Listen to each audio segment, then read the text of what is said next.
This, my friends, is the Dell XPS 13. A laptop with a great display, great battery life, and great performance. But there's one thing that counteracts it, and that would be the M1 chip. Let's talk.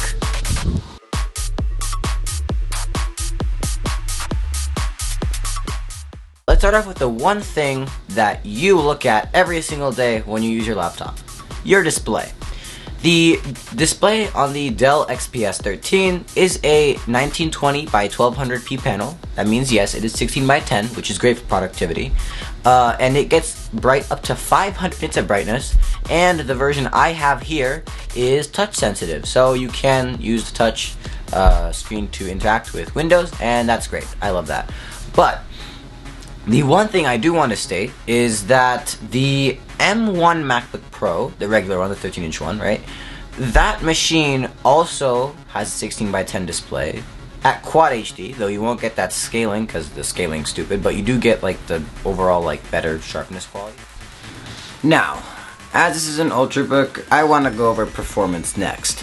The Dell XPS 13 comes, well, my version at least, comes with a Core i7 1195G7, which is like the highest performing low wattage chip. Essentially, it's the maximum amount of power you can put into this like small and tiny, thin, light design.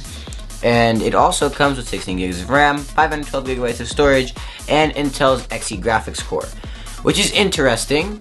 And I did run some benchmarks on it. Well, not really benchmarks, plural. I ran like one benchmark because performance in an Ultrabook isn't that useful to people who buy Ultrabooks, which I will get into later.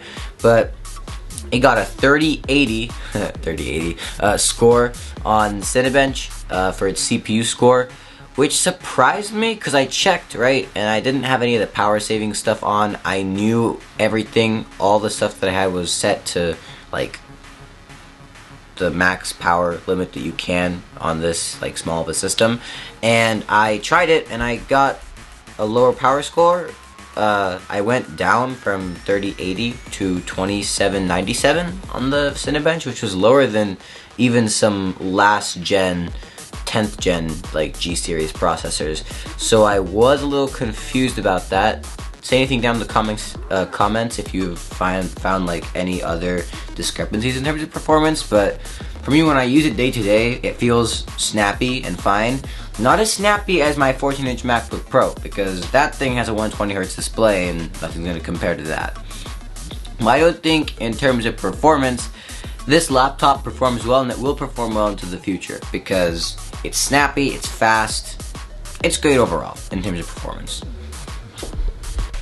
One side note on performance, however, I think that the potential of this chassis has been limited by Intel. As I talked about earlier, there was a discrepancy in Cinebench scores, right? And Cinebench is not the be-all and end-all, but it gives you like an overall, it's like a broad layout, you know?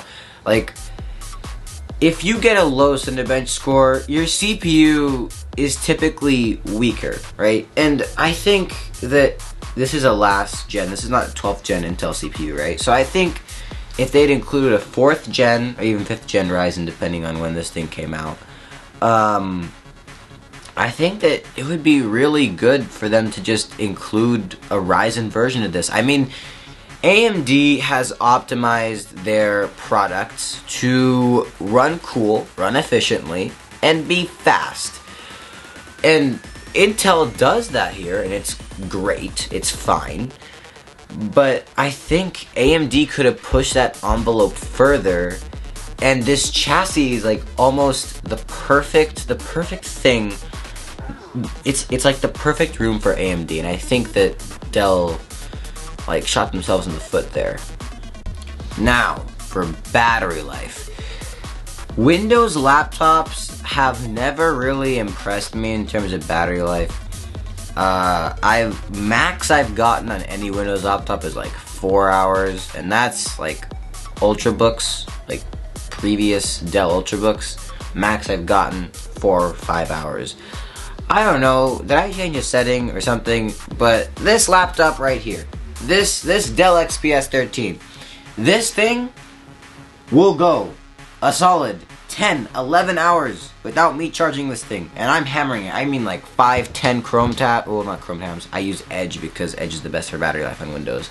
So I'm using 7 to 10 I keep saying Chrome, 7 to 10 Edge tabs a day, just going through research, essays, all the stuff that I need to do on a daily basis, research for this video even, and this thing just won't die. Like, I've struggled to kill it in a day, which I've never been able to say for any laptop but the 14-inch MacBook Pro, and also the 13-inch MacBook Pro for that matter, and I will get into that later. But the battery life on this machine is probably one of the best, like, overall battery experiences you can get on Windows because of that fast charging. I didn't use the charger that came in the box. I used the MacBook Pro charger. I just replaced the cable with a normal Type-C to Type-C cable. And I got from 0 to 50 in like an hour. Full charge in an hour and a half. This thing charges fast and it lasts forever. This is what I've wanted in a Windows laptop for years. Literally years. And Dell, thank you so very much. Objectively, the M1 MacBook Pro has a technically better display, obviously better battery life, and is definitely faster than the Dell XPS 13. But there's one thing I can tell you for sure. The Dell XPS 13, it has its own niche. It's, first of all, a little smaller, and second of all, it does run Windows. And I think for most people, these two laptops are so similar in terms of everything. They have exactly the same ports, like slightly different like ways of like arranging them, but still exact same ports, very similar displays, similar quality in keyboard and trackpad. Well, battery life is great on both models, don't get me wrong. The Dell XPS 13 still lasts for 11 hours. It's great. And the displays are good too on both models, even though one has a touchscreen, the other one's sharper and a little better in color accuracy. So, all I can tell you, the viewer, is that these two laptops are amazing and it's your choice.